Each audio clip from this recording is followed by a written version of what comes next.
Let me start by recording. I wasn't sure at first, maybe if there are any questions you had before I start. You can unmute yourself, also type it in the chat. In general, also for today, like feel free to interrupt me at any time if you want to speak. My plan was to finish like chapter 13. There are only like 3 things left, but they're like all each very small ones. So they're like kind of like 3 mini topics for today's class. And then next week on Monday, we'll just return to normal. So it will be in person and everything. So I'll upload the notes that I write today as well with the video after we're done. So is everything okay? No questions so far.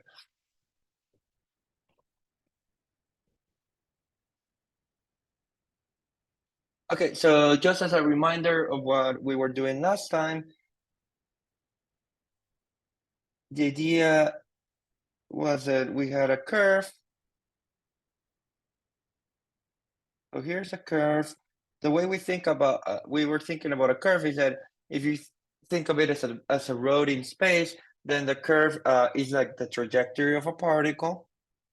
So you have like here like a dot that represents a particle, and to track it, you use the position vector of that particle.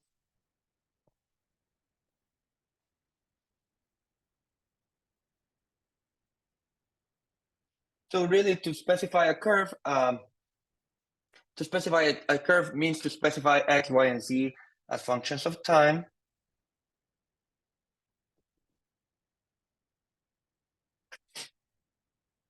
And the last thing that I told you last time is that when you have like the position vector of the curve or the particle, you can take derivatives more or less in the usual way that you would have done so in Calc 1. So in Calc 1, you know, you only have like a function that depends on one variable. Here, like you have 3 functions, the 3 coordinates. So essentially, you just end up doing 3 derivatives. So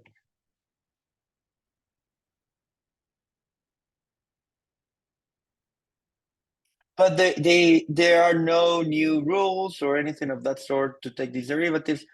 You just take them in the ordinary sense. This vector, the reason why this vector was useful last time is that there are 2 ways to think about it. One way is that it gives you, it is a vector that gives you the direction of the tangent lines to the curve.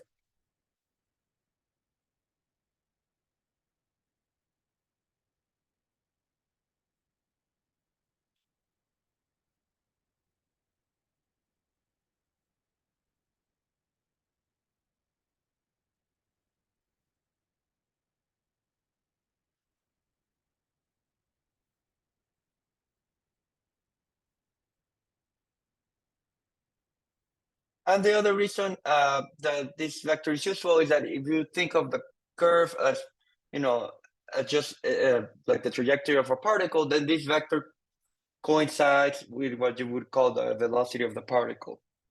So it gives the velocity of the particle moving along the curve.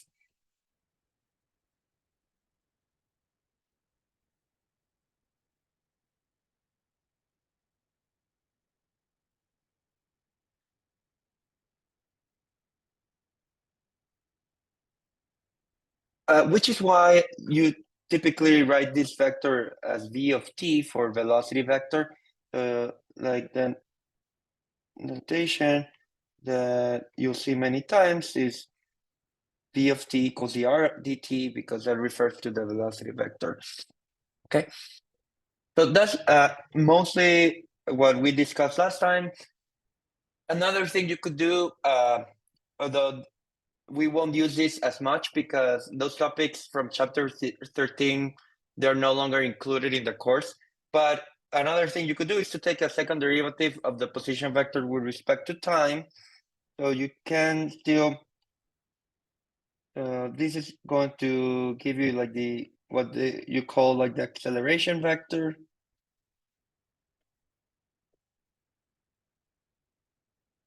And it still works the same way, meaning that you still just like take the derivatives, like the second derivatives of the position with respect to time. So it's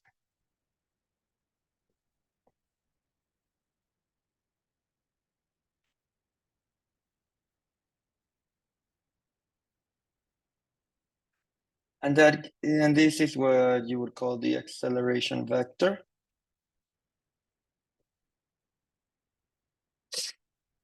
Which again, we won't get too much into the meaning of this, but you know, if you remember in Calc 1, the second derivative was related to the concavity of a function.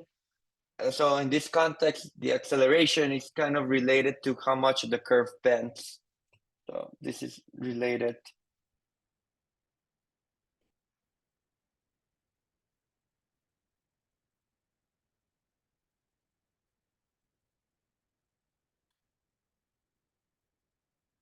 Or the curvature, like what you refer to as the curvature of the curve.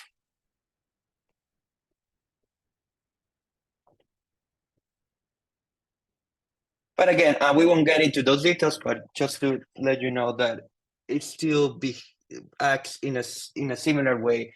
The second derivative is still like some sort of like concavity. It is some sort of concavity, but you just call it curvature in this context. Is that okay? Is that making sense? So far, so good. Let me see if I can just do a quick example of all these things. So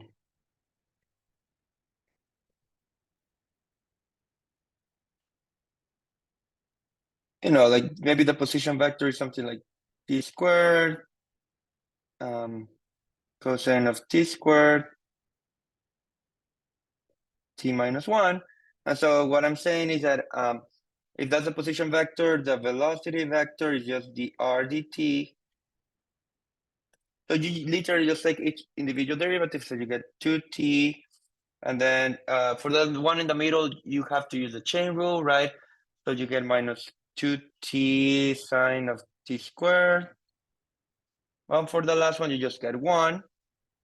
Okay, and then the acceleration vector would be, you know, take an extra derivative with respect to time. So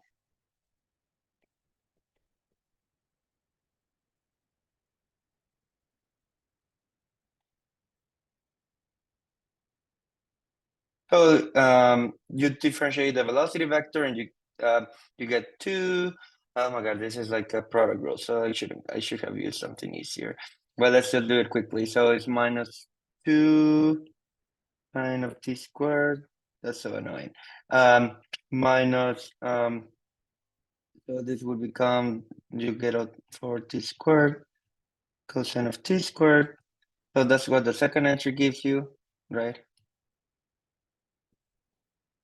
And the last one gives you 0. Yeah, so for the one in the middle, you did have to use a product rule. Not too bad, but let me see if I can write it all on the same line too, so that it doesn't look so ugly.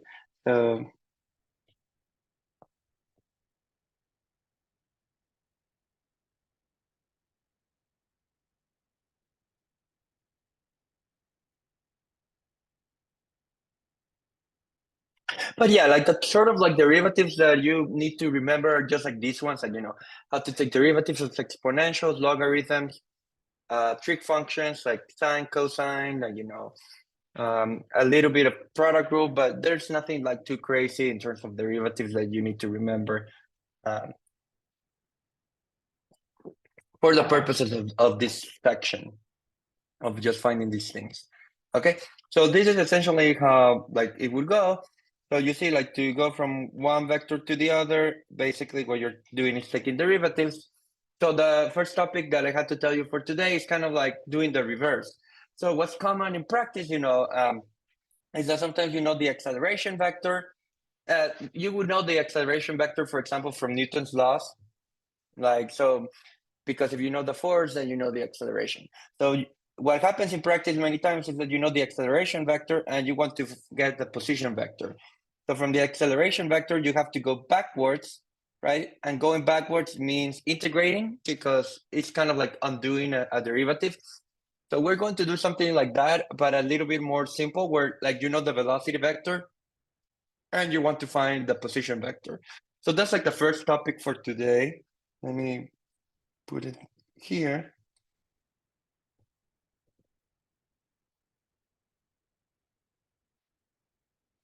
So there are like 3 topics for today. Like they're all each relatively small. But so the first one is how to find the position vector from the velocity vector.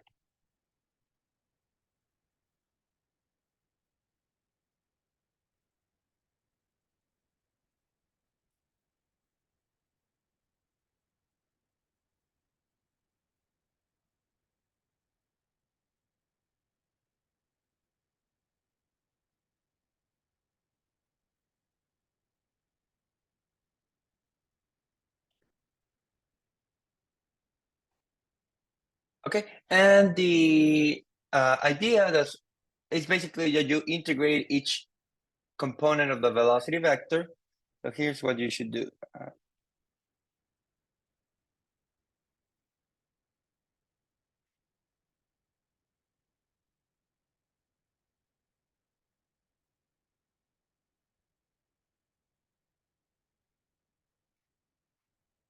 So I'm show you this in a moment. But so when you do the integral, think about doing like an indefinite integral. That's what we'll do in a second.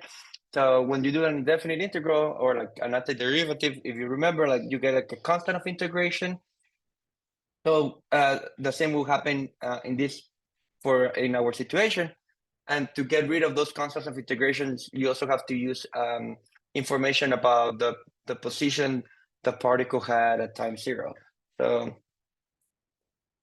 and then let me write it like this. You get some constants of integration.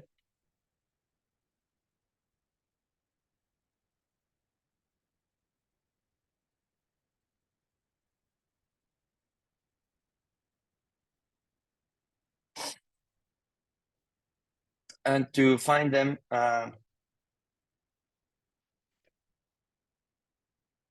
you use the information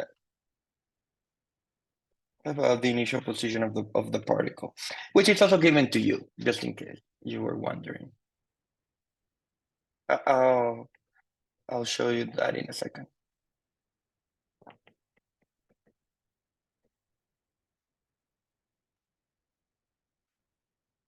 Also given to you. So this is like a baby version of like if you ever take differential equations, what you do in a class like that, where you know something about the derivative of a function or some functions and you try to find the function. So this is like a very simple version of that. And in the initial position is what they would call their initial conditions. So, but it's like essentially the same philosophy. So let me give you an example, unless there are any questions.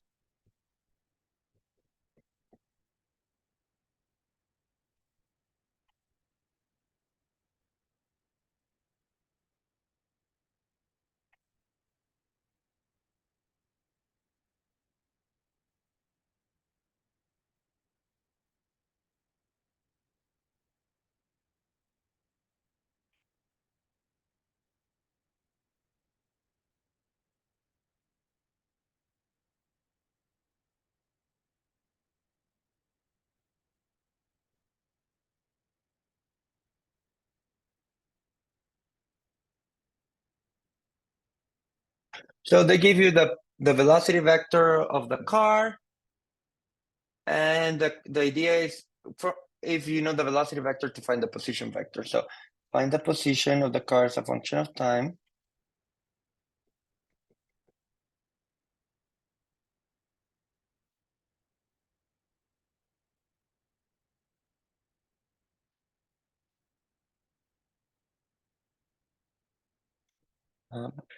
If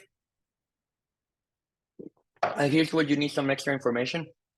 To find the position, you do need to know where the car was at a given moment. Usually you're told like where the car is like at time zero.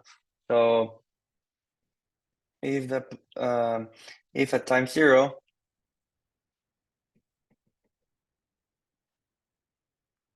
the car is located at the point p equals 1, -1, 2, let's say. Okay. So that is what the problem says.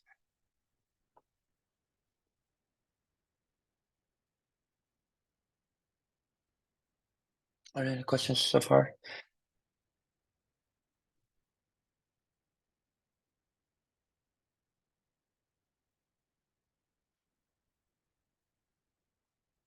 Okay, so what do? You integrate each entry of the velocity vector. So you have to think of the position vector as an integral of the velocity vector over time.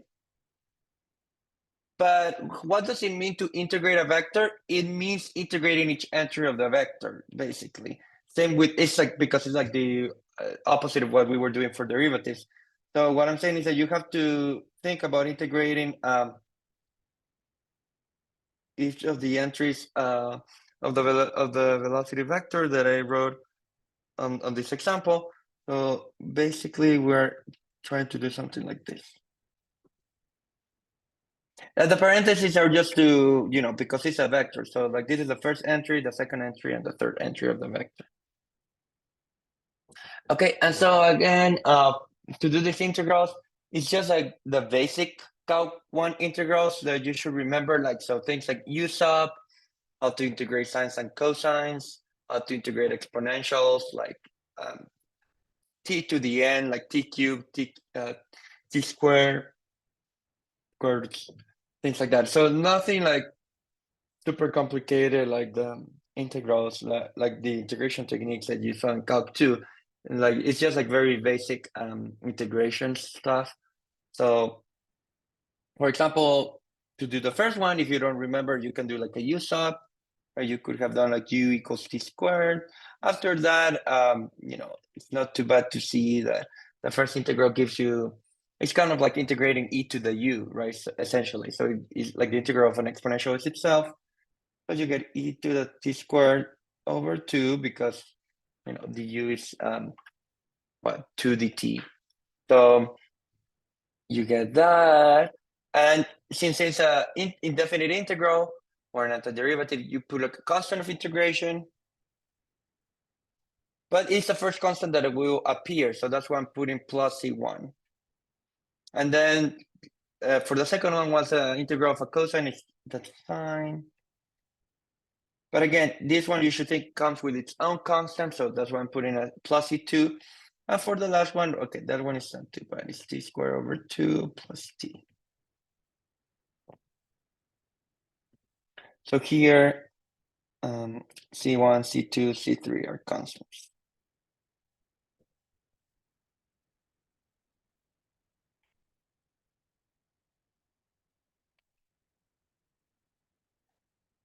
Is that okay? Are there any questions up to this point?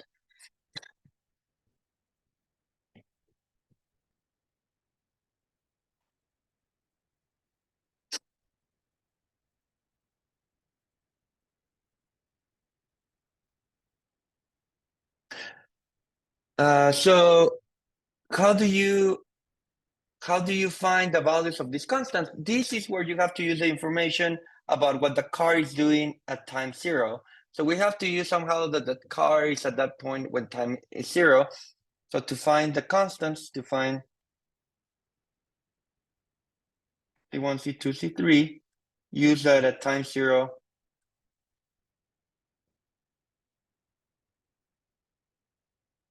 The position is 1, negative 1, 2. So what this is saying is that 1, negative 1, 2 is, let me do a copy paste. This is nice thing of doing it on the iPad. So let me copy this here, paste it here.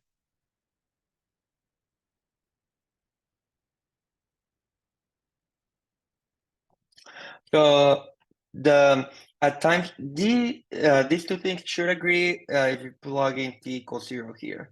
So the formula at t equals 0 should give you the point that you already know the location of the car that you were already given. Okay, so that's how you end up getting an equation for the constants, because you get that 1, negative 1, 2. What happens if you plug in t equals 0? On the other side, you get e to the 0 over 2 plus c1 sine of 0 plus c2, and then 0 squared over 2 plus 0 plus c3. Okay. And what happens there? It gives you three equations, one for each entry of the vectors. So what do you get? You get, let me put it in different colors. You get that 1 equals, what's e to the 0? E to the 0 is 1. So you get 1/2 plus c1, but that tells you that c1 is 1/2. Then you get the -1. What is -1? -1 is a sine of 0 is 0. So you get that's c2 on the nose, and then 2 equals c3, right? So that's how you end up getting the values for c1, c2, c3.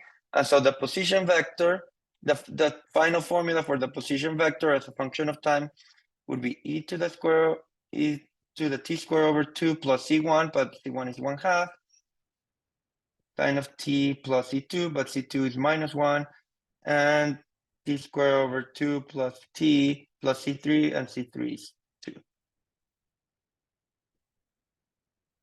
So that would be the end result. Is that okay? Is that making sense? Are there any questions about this? That's okay.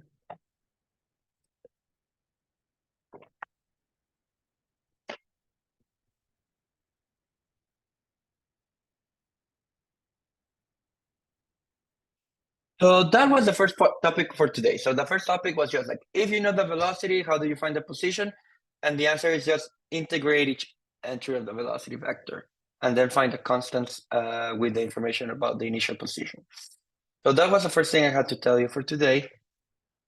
The other thing, which is a little bit more interesting, is how to find the length of a curve. So let's talk about that.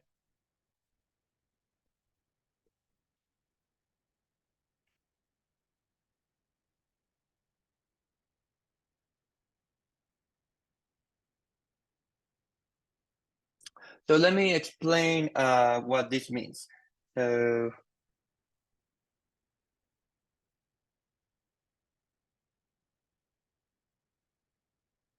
let's say you have a curve like this, right?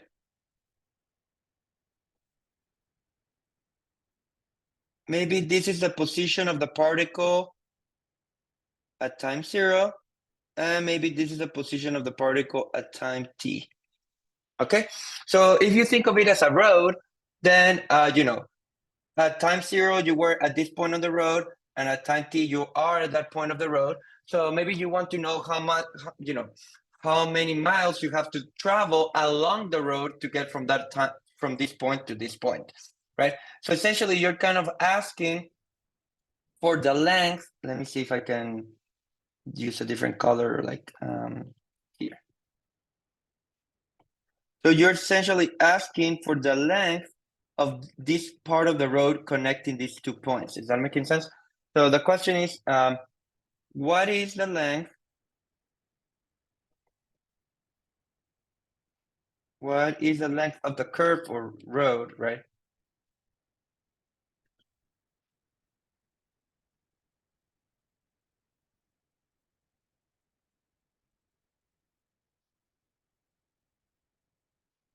Between the points R0 and R of t.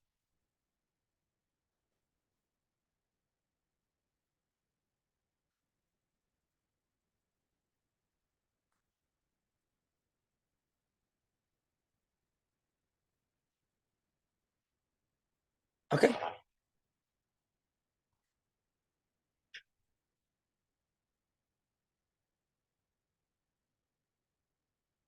So it's just asking, like, how much do you have to drive along that road? Um, is it going to be 70 miles, 50 miles? It's not a straight line, right? So that's where it gets a little bit tricky.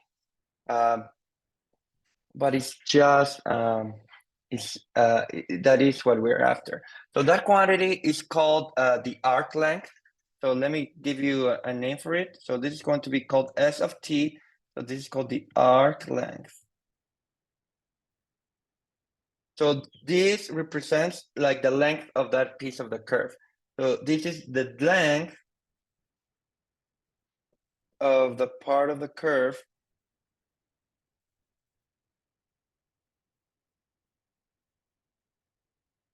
which connects the points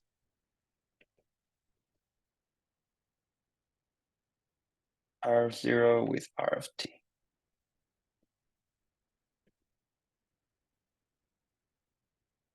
So S of t is just like the name that you give to this function. So for example, S of 1 would be, if you're measuring time in hours, it would be how much you have traveled after 1 hour. How many miles?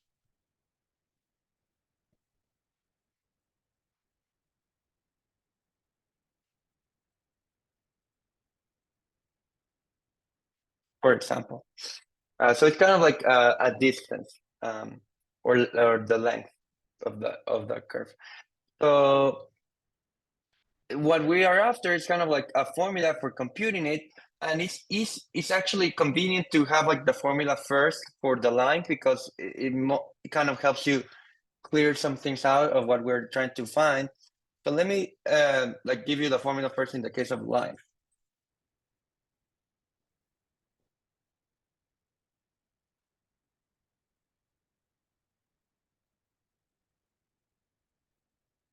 So let's say you have a line, right? So you have like, maybe at time 0, this is where you are on the line. And at time t, this is where you are on the line. Right, so the arc length, what I'm referring to, the arc length would be the length of this segment. So this is S of t in this case.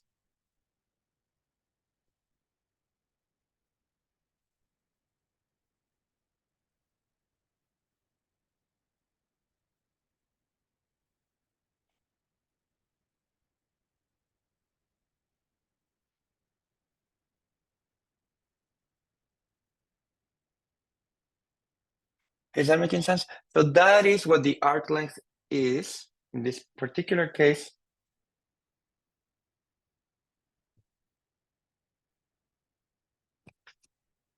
But just to draw the line a second time to make it more clear, the way we thought about lines is that how are we thinking about lines in this course? That you have like for example, you have 2 points, and you have a direction of the line, which we are calling V, right?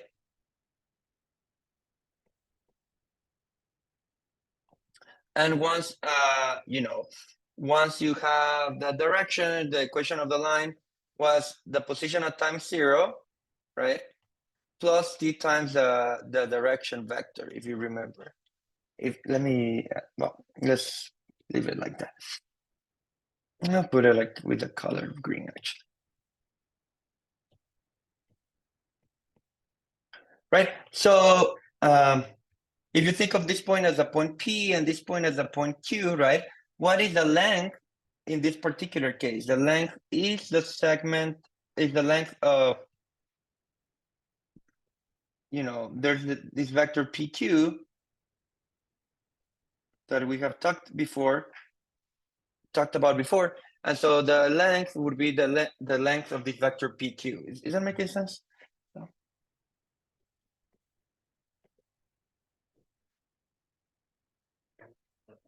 So that's how big that line segment is.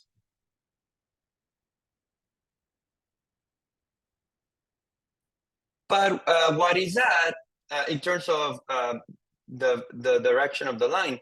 So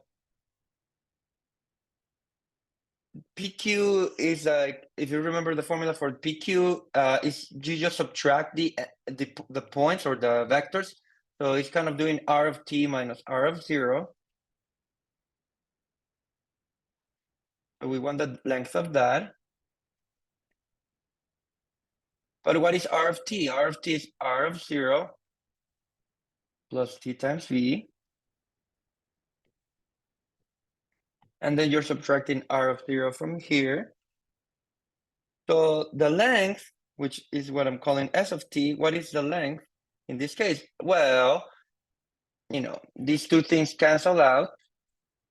So you just get the length of t times V.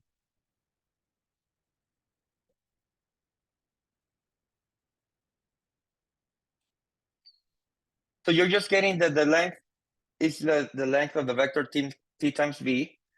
But t is like a scalar or a number, so you can actually take it out of the length.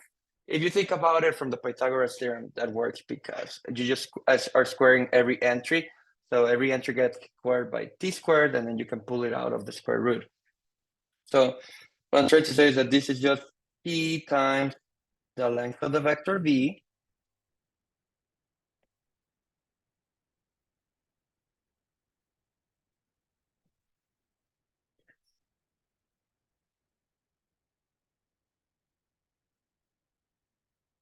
Okay, and that makes sense because what this is saying is that if you want to know how much distance you travel between these 2 points along a line, you multiply the time that it took you to get between those 2 points times the magnitude or the length.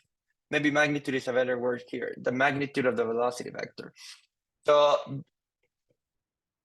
if you call the length of the velocity vector is called the speed. So let's just say that like the length of the velocity vector is called, or let's actually call it magnitude.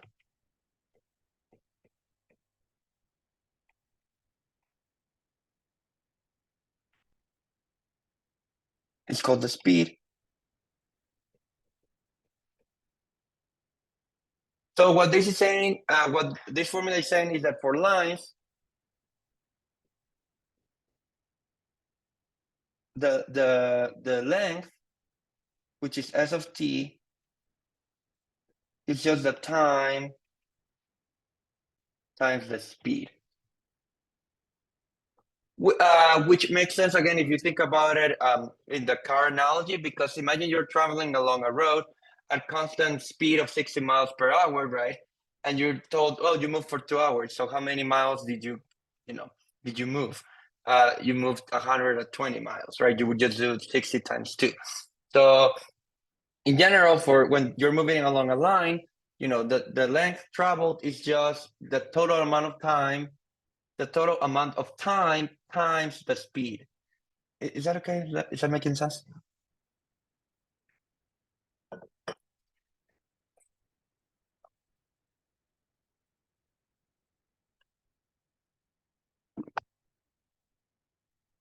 And then why did I spend some time telling you this for lines? Because the trick for curves in general is kind of to approximate a curve by lines.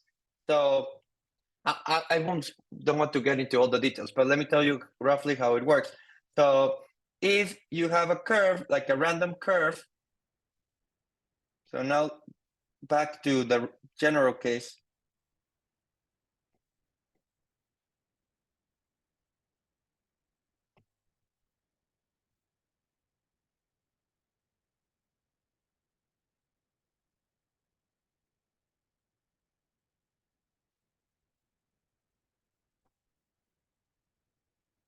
So if you have like a random curve, the idea is that, let's say if this were like the position of time 0, and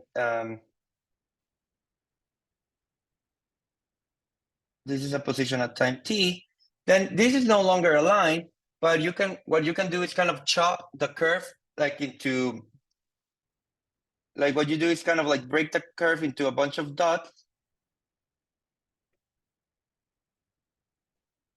and you connect these dots using lines or line segments actually.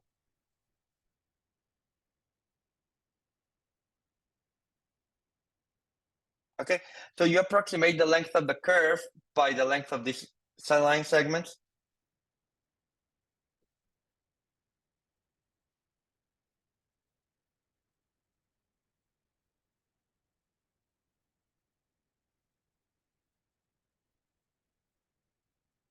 And the more points you draw here, like the idea is that this is a better approximation. The more points you draw, because then the line segments you're using are smaller to connect these points.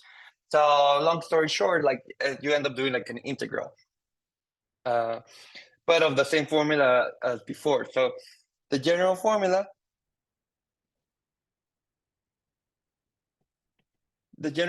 for how long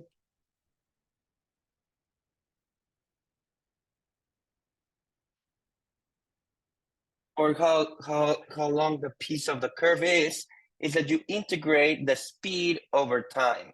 So that's what we're going to do.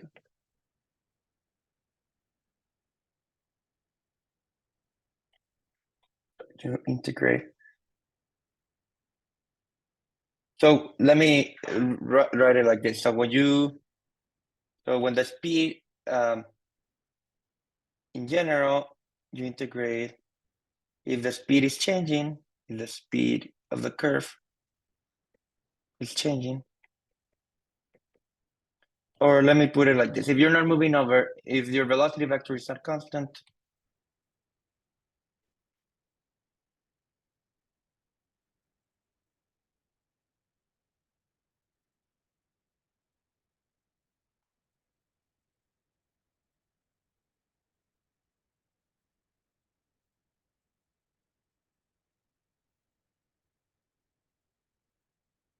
the length of the curve.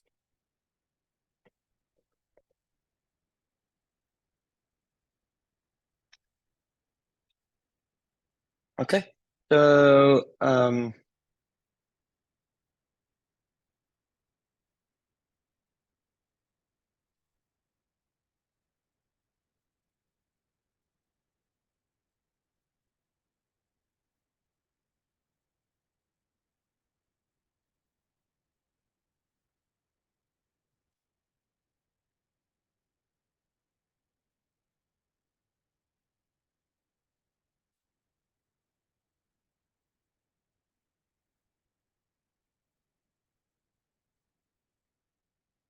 okay, let me do an example to show you what this looks like. Okay.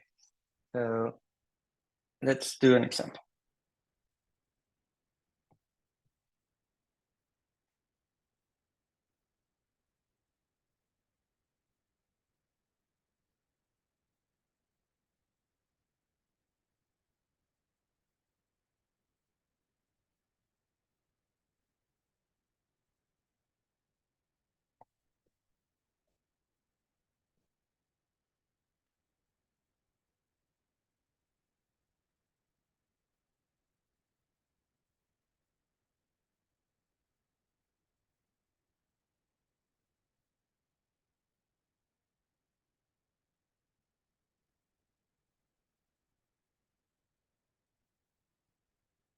So this is it is a version of the helix.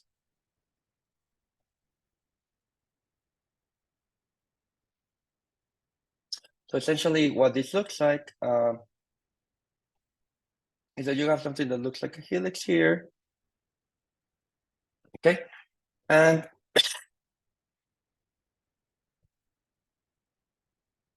the position at time 0. What is the position at time 0?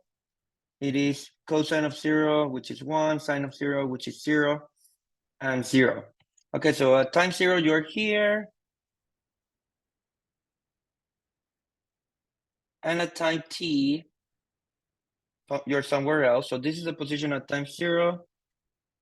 And maybe at time t, this is where you are. Okay, so we kind of want to know the length of this piece of the wire. So it's almost literally, if you think of this helix as some sort of spring, it's kind of like, imagine cutting it with scissors, like at these 2 points, and you stretch out the wire and you want to know how long that is. That's basically what we're trying to answer.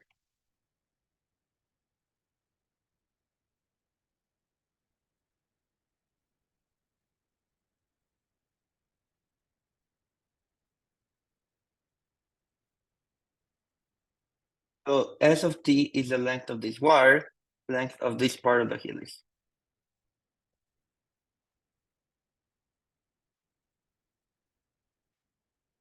So we want to find that.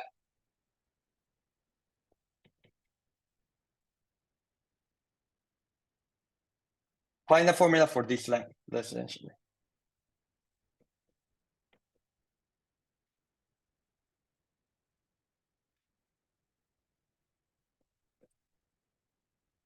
So what is the formula? The formula is that the length is the integral from 0 to t of the magnitude of the velocity vector with respect to time. So that's what you integrate.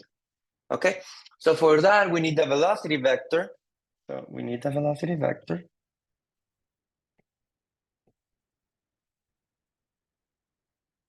First. So again, r of t is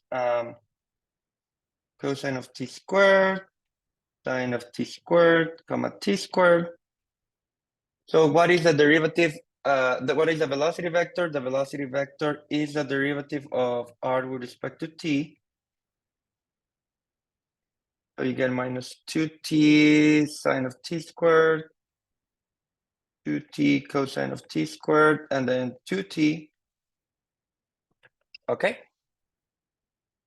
And what is the length of this vector? So that's what we need in this formula. So you have to use a Pythagoras theorem. So you square every single thing. So you get minus 2t sine of t squared plus 2t cosine of t squared plus 2t squared.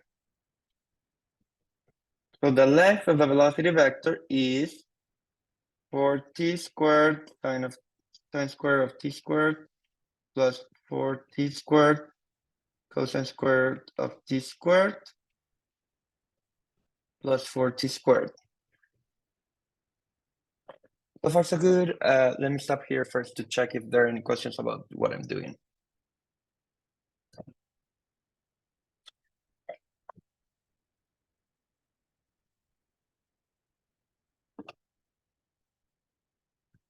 So notice that every term has like a 4t squared. So you can take it out if you like of the square root. How does it come out? It comes out as a, take square root of that. So you get 2t, right? So you get 2t times the square root of what? So you took out the 4t squared, so you just get sine squared of t squared plus cosine squared of t squared plus 1. And it doesn't matter that there's a t squared in here. You can think of theta as being t squared. So it's kind of cosine squared plus, it's still sine squared plus cosine squared. So this still gives you 1. Okay, this is still 1. And then you just get 1 plus 1. So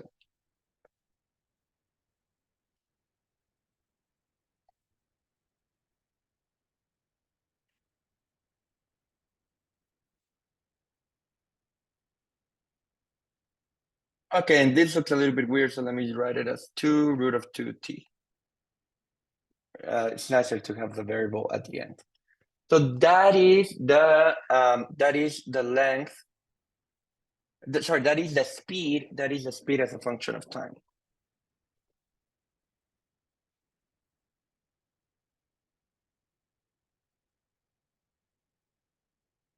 Is that making sense? Are there any questions about this? Okay, so let me see.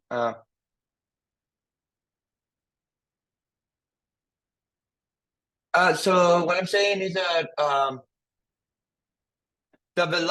sorry, is that this is it looks at my R's look a bit bad here. So this is R of t, which was the position, and then the derivative of R of t is the velocity, right? So let me just I don't know if there is, yeah, because sometimes my R's look a little bit too similar to the V's. So let me see. Yeah, no. I'll try to make the R like very vertical and the V more like at 45 degrees to make it easier to distinguish. So yeah, you have the position vector, and then you find the velocity vector. So, and the length or the magnitude of the velocity vector is what you call the speed. Okay, and what is the how big the curve is, or the arc length, what you call the arc length? That's the integral from 0 to t of the speed. Basically, what you're integrating is just the integral from 0 to t of 2 root of 2t dt. And okay, this is an easy integral to do. That just gives you what? It just gives you root of 2t squared, right? after you do all the integration.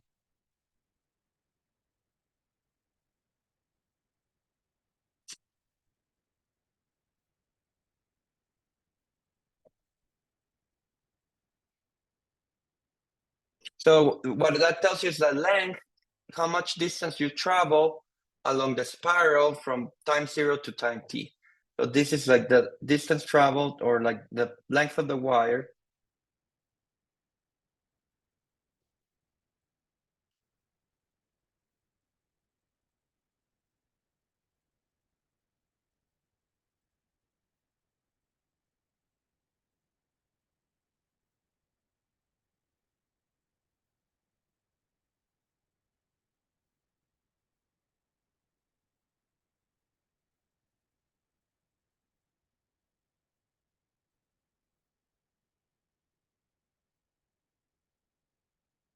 Is that okay? Is that making sense?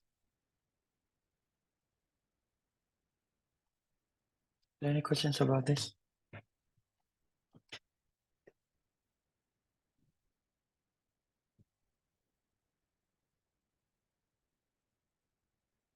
So if you notice, like the two types of things we have discussed today involve integration. So let me just go back quickly. So for the first thing, if you wanted to find the position vector, then you had to integrate the velocity vector. And for this second thing that we're doing, if you wanted to find the length, you do not integrate the velocity vector anymore. What you integrate is the magnitude of the velocity vector. But you see, both integrals are still related to the velocity vector. It's just that in the first one, we were integrating the vector itself, and in this second type of problem, we're integrating its magnitude. Okay, so that was a second thing that I had to tell you today. And the last topic for today is just to mention some product rules for these types of things, which are similar to the product rules that you saw in Calc 1. So let me, this is the last topic.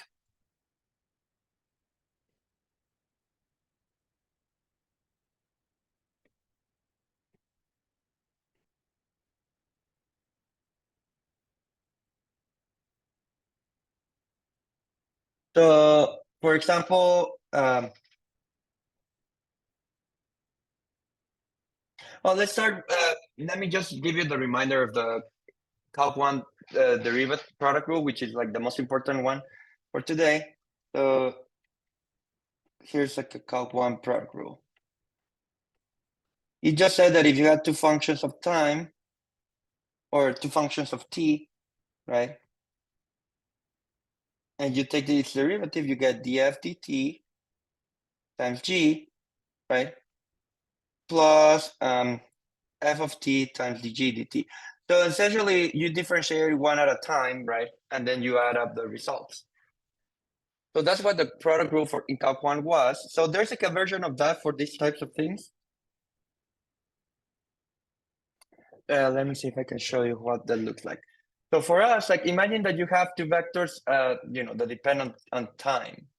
So in our context, you have two vectors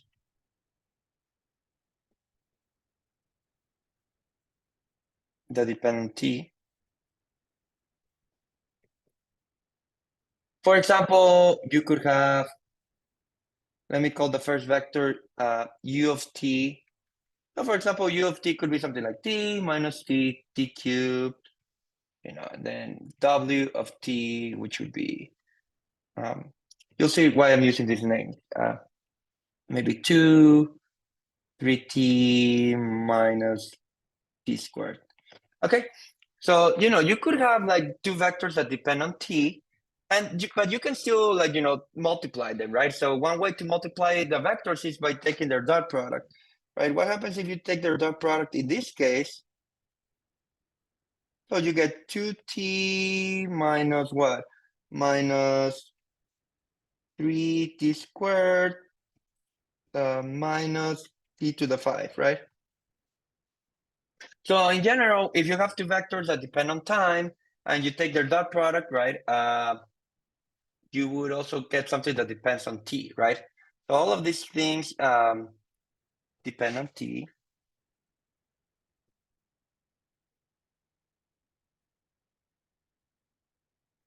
So there's like a product rule that tells you how to find the derivative of this with respect to time in terms of like the individual derivatives of the vectors.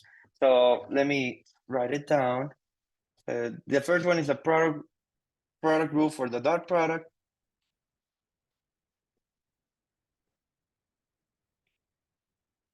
So what it says is that if you have two vectors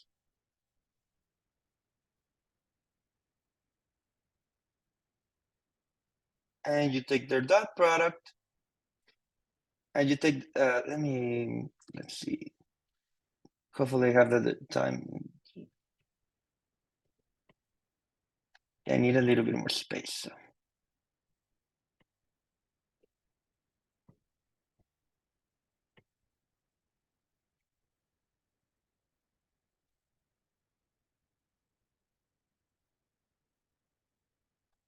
So like what this is saying is that if you wanted to take the time derivative of the dot product, what is that? It's going to be basically the same that you did in the previous case in Calc 1.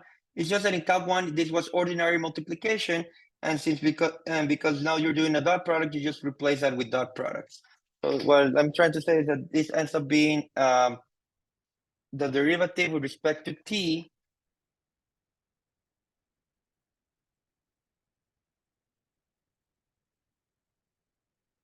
is the derivative with respect to t of the vector u dot the vector w plus u dot the derivative with respect to t of w. So let me see if I can explain it with the pointer. So what I'm trying to say is that to take the derivative of a dot product, you take the derivative of the first factor and dot it with the second factor, and then you take the first factor and dot it with the derivative of the second factor, and then you just add up the results. But if you compare this is essentially the same product rule as before, right? The only difference between this product rule and the one I wrote here is that there are dots everywhere. Except for that, there's no difference, right? Is that making sense? So it is really like, okay, so the thing is like so the derivative is not, okay, so the derivative is not per se, so in Calc 1, the derivative was like the slope of the tangent line, but it wasn't the tangent line itself, right? And here is similar. You know, the derivative is not the tangent line per se, it's just the direction. Well,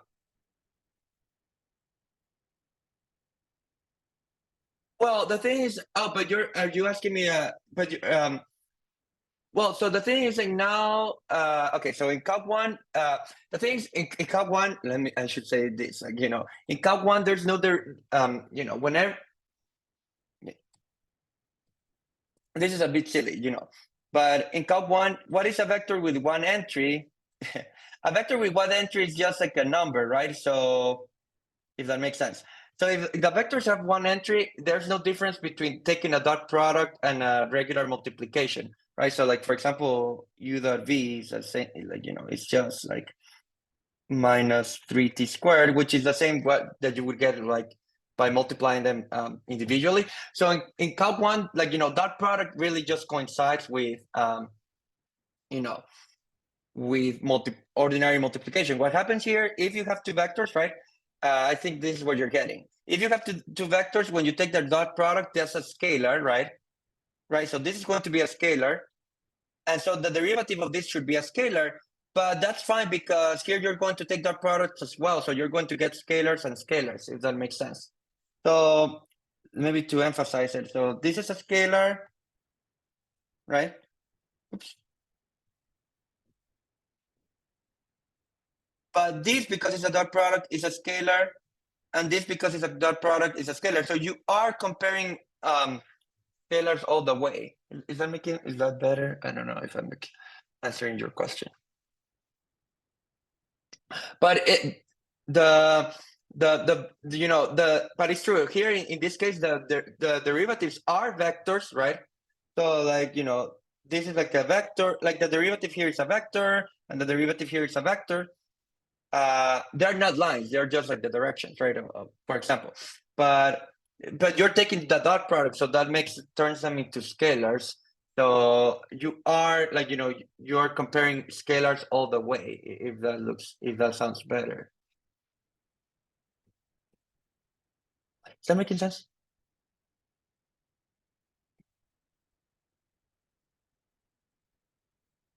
Right. So yes. So like if you want me to, let me write it down for, just to clarify it, let me write it down for this example that I was writing here. So what I'm saying is that the derivative, like what the dot product rule is saying is that the derivative between these two things, just in this very particular concrete example. Yeah, no, it can be confusing, but let me write it down because other people may have the same question. So what I'm saying is that this, what the dot product rule in this case gives you is something like this.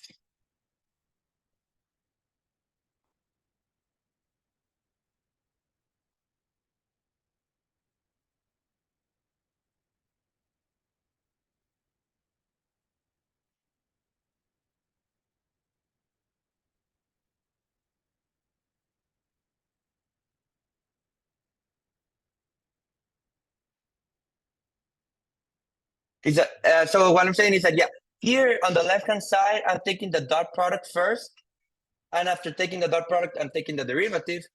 What the dot product rule is that it says is that you can take first the derivatives, right, of the individual factors and dot them with the remaining factor, and if you add those things together, you get the same result. Is that better now?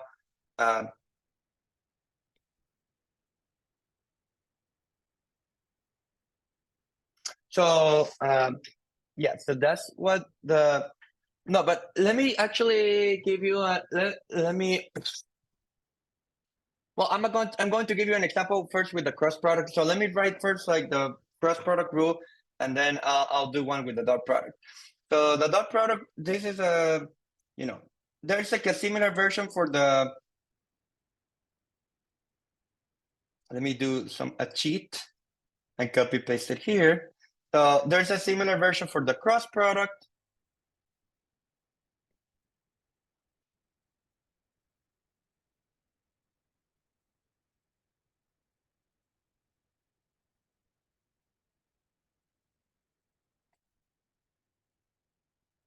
So what happens with the cross product? With the cross product, this is like you have two vectors, you can take their cross product, right? And take their derivative. And what the cross product rule says is that, you can take the derivative of the first factor and cross it with the second factor, and then take the first factor crossed with the derivative of the second factor. And if you add up those results together, you get the same thing. So it's like the same version. It's essentially the same rule as the dot product rule, but just with crosses instead of dots everywhere. The difference now is the cross product does give you a vector. So here you are comparing, this is a vector, this is going to be a vector, and this is going to be a vector. So it's vectors all together. Like everything will be involving vectors. Whereas in the dot product, whenever you take the dot product, that turns them into scalars. So, but the structure, like the way the formula looks, is essentially the same as before. Is that making sense? So,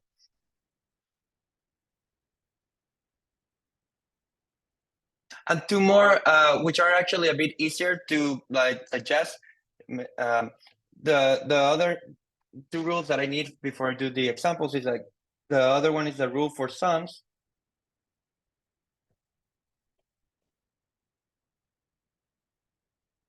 which is like for adding them is you know, basically what you would have expected. I would imagine so. That the derivative of the sum is the sum of the derivatives. That's nice to know.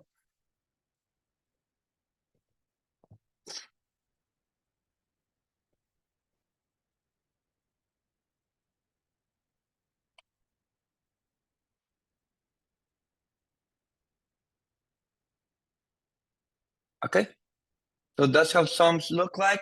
And the other one, which is also pretty intuitive, I mean, pretty reasonable, is that, you know, let's call it rescalings.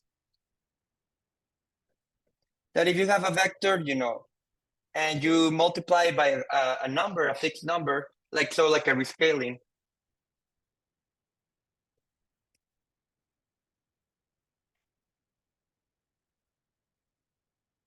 Then the rule just says that you can just take the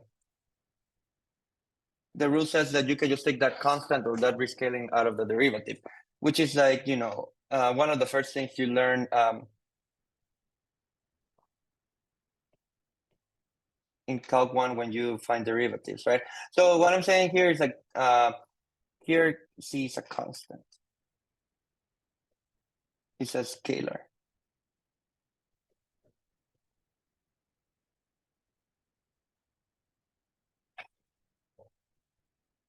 So, you know, like the derivative of 3 times the velocity vector is 3 times the derivative of the velocity vector, things of that sort.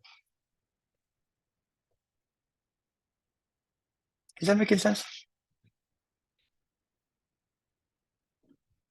Any questions? I'm about to do an example, but I don't know if there are any questions about this before I do it.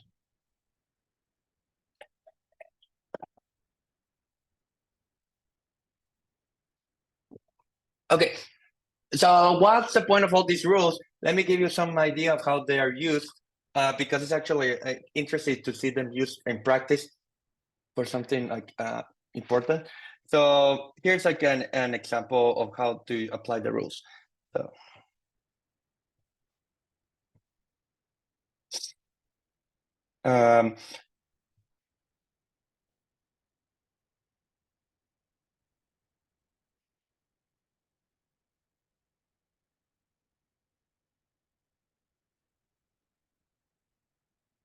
so let's say that you have a particle.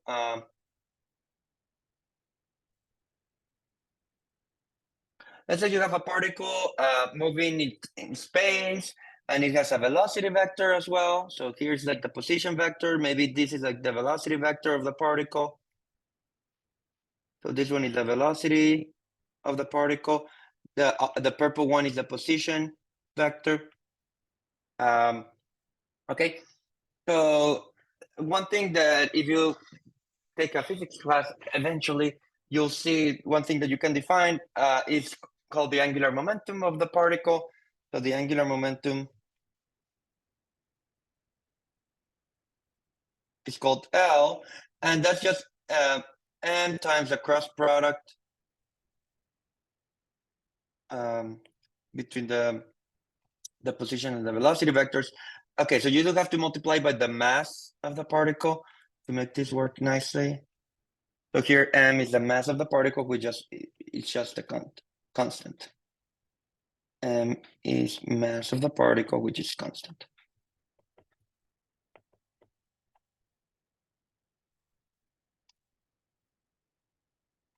So now we have actually rules to find something useful about this vector. So this is a vector, right? Because it's a cross product. So if the position and the velocity are changing over time, you can think that this vector is changing over time. That makes sense. So a very common question that you would ask is like, what's the rate of change of the, like, you know, how fast is the angular momentum changing over time? So the question would be, what is the derivative of the angular momentum with respect to time? This is an important question to answer. Okay, but like my point is that we can now answer it with the rules that we have seen. Okay, because what is the derivative of this with respect to time? Oh, it is the derivative with respect to time of the formula for the angular momentum.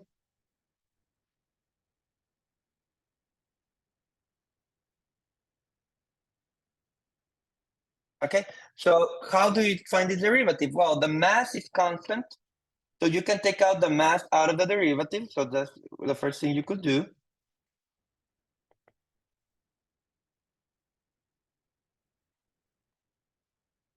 Okay, and then now this is just like the product rule derivative that I wrote a few minutes ago, right? So what is this?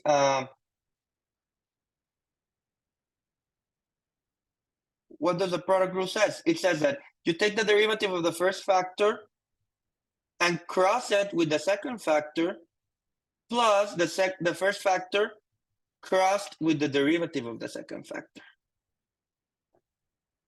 Okay, so that's the most important step of all that I will do here. So is that making sense how I did it? Again, the product rule is like the same product rule from Calc 1, just with crosses everywhere. So that's just what you get. And here, there's something cool that happens here actually already. It's a bit hidden at the moment, but I don't know if anyone can tell me what this cross product is. Like you already know the answer automatically, actually. I don't know if anyone wants to take a guess. Velocity squared. Okay, you're close. Good. So you identify that this is velocity, right? Good. So we're on the right direction. So this is velocity cross velocity. So that's where you have to be careful because it's cross product, right? So what's the cross product of a vector with itself? It's not the square. It is it's zero. Zero? It is zero. Good. Okay. Perfect. Okay. So you get good. So that's cool because the first factor vanishes from the cross product. So you just get that the rate of change of the angular momentum is mass times position, the cross product of the position with the derivative of the velocity vector. But the derivative of the velocity vector is like acceleration, right? So this would be acceleration. And let me put here that this is acceleration.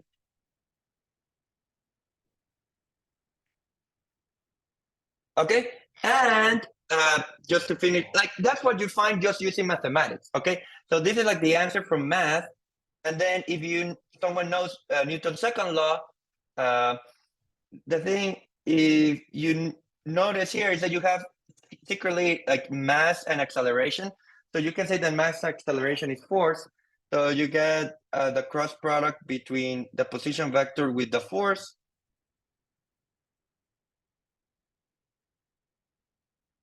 And that's what physics is called like the torque. So you get this is like a nice way to, you know, to show that the rate of change of the angular momentum is torque. So I don't know if this was in one of these Veritasium videos that I mentioned to watch for you, like where this, I think it discusses like a little bit of this. Like if the torque is not zero, if the torque vanishes, if there's no torque on a particle, that means that the angular momentum does not change because its derivative is zero. Yeah, the LD, it ends up being it's, I mean, the thing is, or sorry, I should say it like this: the torque is defined this way, but then you just show, like the definition of the torque is this one, but then you just show because of what we did that actually matches, like coincides with the derivative of the LDT, right? So like this is like the actual definition of torque, but because of like our derivation, you realize, oh, it coincides with the LDT. So that's kind of like putting the two things together. This is what they call tau as a vector. So tau is the LDT, yes, basically. So you see, it's like a very cute problem because it combines like the properties of the derivatives, you know, and it is used like, you know, when you want to say the angular momentum is conserved, you use it in those questions because if you know that the torque vanishes somehow by physical reasoning, and that tells you that the derivative of the angular momentum had to be zero, and so that means that the angular momentum had to be constant over time. So that's how like these things are implemented. Is that making sense? Kind of. Are there any questions about this? But it's just like almost a quick application of the product rule if you think about it. Almost everything falls down by magic once you have the product rule. Another one, just like in the last, let me take just 5 more minutes and I'll be done. Here's another cute formula that is nice to derive. Here's another one, which is like the kinetic energy. So if you have seen like the kinetic energy,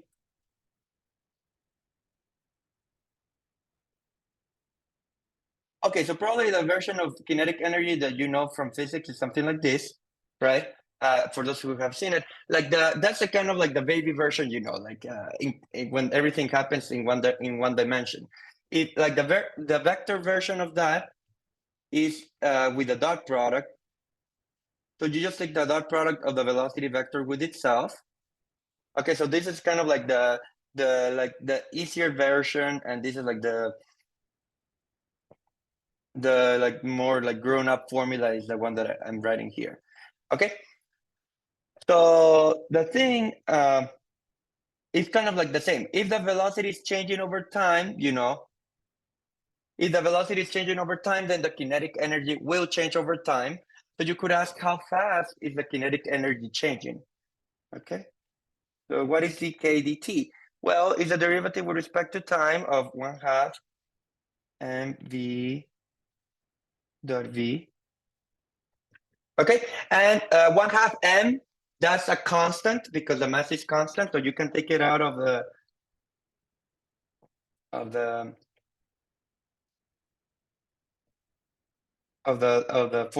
derivative formula.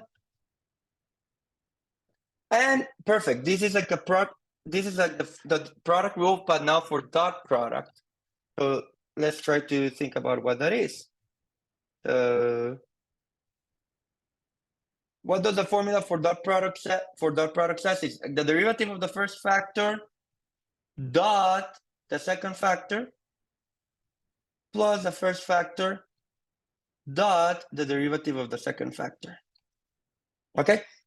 The nice thing here is that for dot product, right, it doesn't matter in which order you write the factor. So actually this is being repeated, right? It appears twice, the same thing.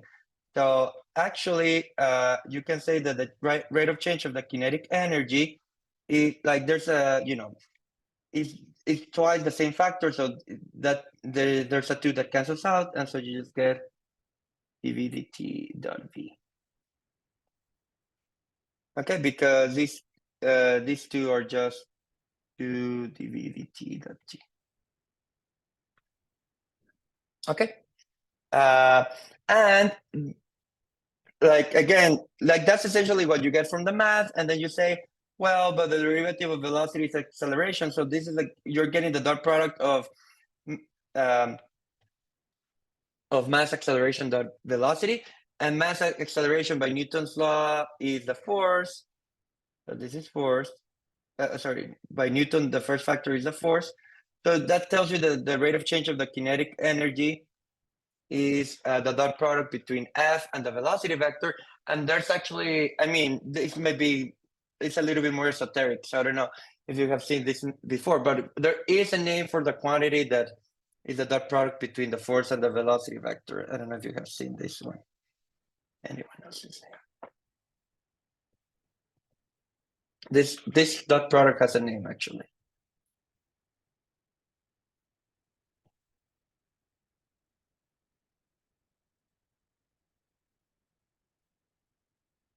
Well, so that's what this is called power. So what this tells you is that the rate of change of kinetic energy is the power.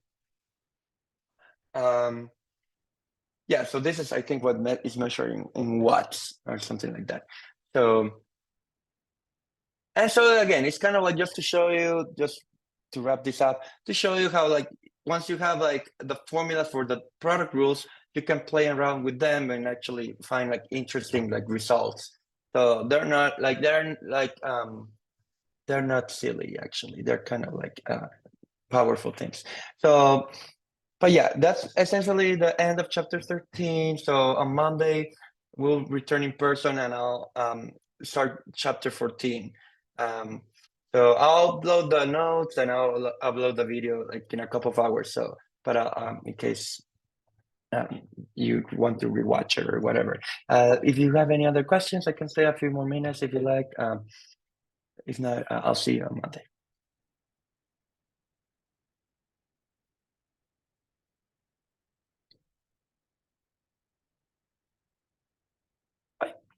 Thank you. Bye, Seb. You too, you too.